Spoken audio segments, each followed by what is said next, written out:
తన ప్రాణాలే నీవని ధర్మేచగా తన మనసంత నీదని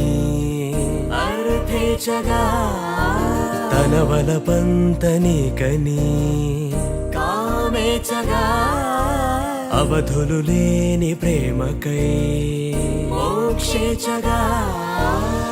మూడు ముళ్ళతో 7 అడుగుల అగ్ని సాక్షిగా ఇద్దరు ఒకటిగా మారగా